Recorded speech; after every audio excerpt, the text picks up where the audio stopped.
Hello my dear students, today I am going to discuss the first chapter of geography of standard 9. So first chapter is first size and location of our country. So before knowing our country, we must know about the location where it is located on the world map. So to know the location, two things is that most important. One is the longitude and other is the latitude. So both are the imaginary line, and these imaginary lines is prepared only to locate that where a country is located on the world map. So first of all, you should know what is longitudes.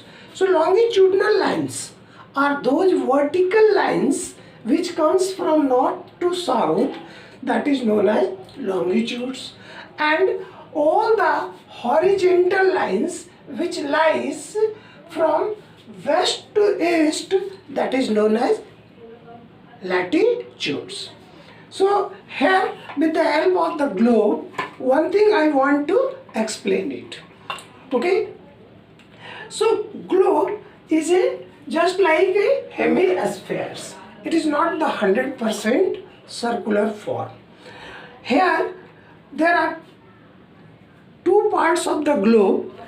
So this prominent part, this is the prominent part which divides the globes into equal parts, and that's why you can say it is the 0 point. So 0, 10, 20, 30, 40, 50, 60 up to 90, and like that from anywhere if you goes downwards from 0, 10, 20, 30, 40. So if you have just seen the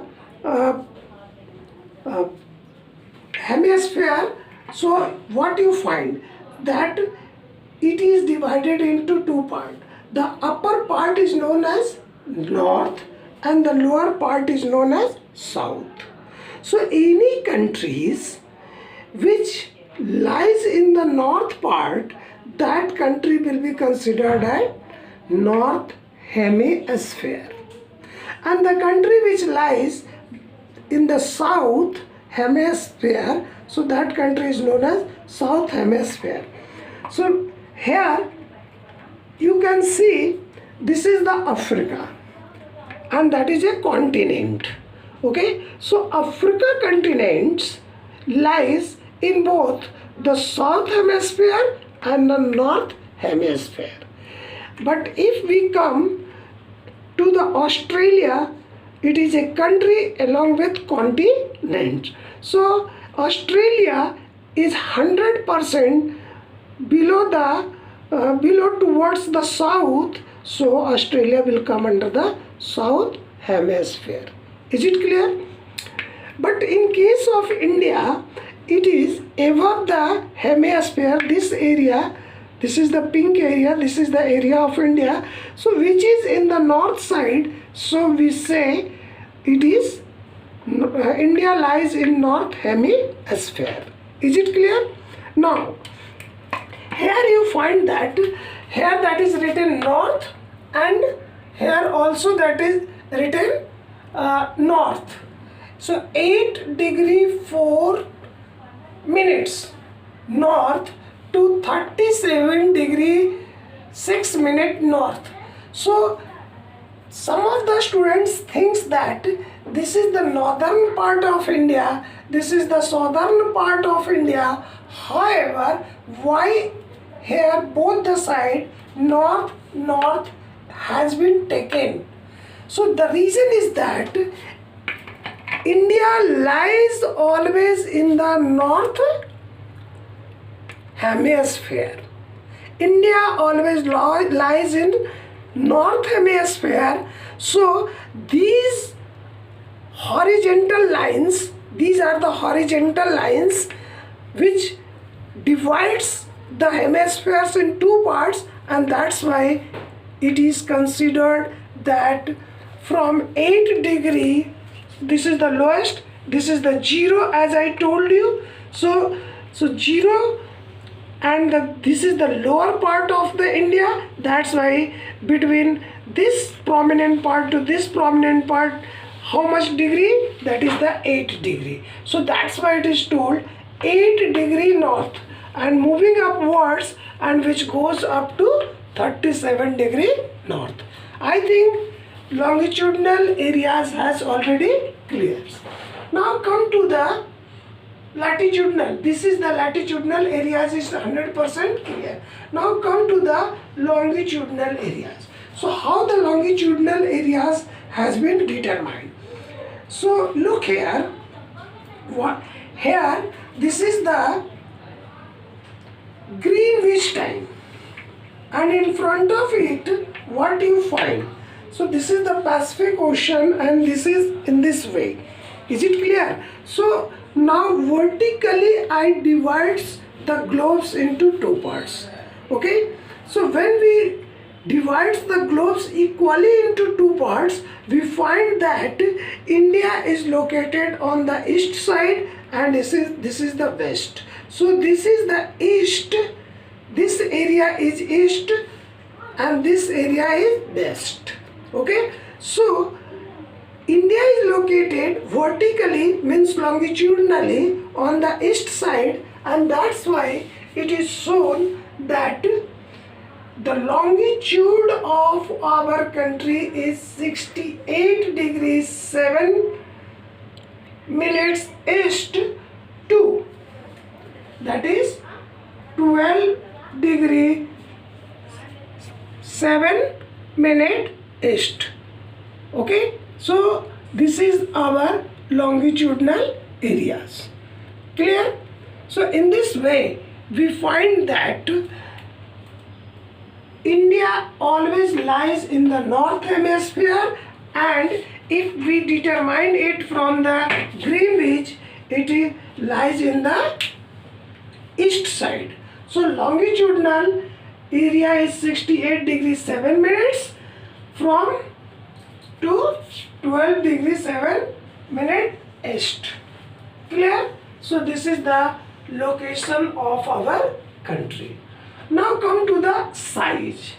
So the total area of our country is 3.28 million square kilometer.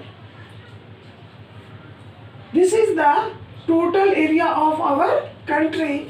In that areas, even the Andaman, Nicobar and Lakshadweep has also included. So India contains 2.4% share of landmass of the whole world, and due to that India comes under the 7th. It is the 7th largest country of this world because its area is 3.28 million square kilometer. Okay. It has the three sides, that is the oceans. On the east side, that is the Bay of Bengal. On the south side, that is the Indian Ocean. On the west side, that is known as Arabian Sea. So India is surrounded by the three seas. That's why its coastal area is very big, and the coastal area of our country is 75,166 kilometer, and it also suitable to travel from one part to other part or from one country to another country, because from all three sides our country has the coastal areas.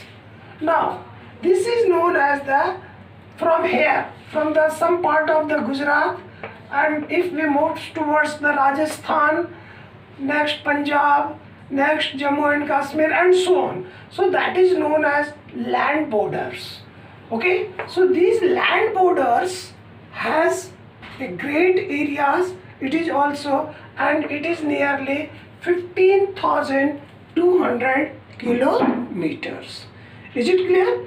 So in this way we find that our country has a very big size.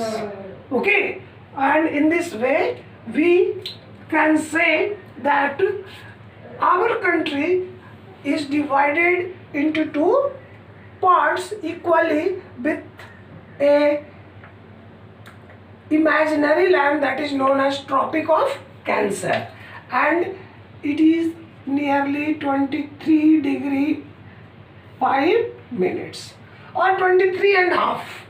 Simply you can say it is 23 and half degree. So Tropic of Cancer passes through from the mid of the India, and a number of states come such as Gujarat, Madhya Pradesh, Chhattisgarh, some part of Jharkhand, and so on. So in this way, the Tropic of Cancer divides our country into two parts. Now, come to this is the Andaman Nicobar. Okay, so Andaman Nicobar is located in the Bay of Bengal, and a number of small islands are present here. The southernmost part of the island is known as Indira Point. Okay, so Indira Point is the southernmost part of our country, and on the basis of the landmass we can say the end point is Tiruvananthapuram. Okay, so in this way we can say the location and size of our country is very vast. Okay, thank you. In the next video we will discuss more.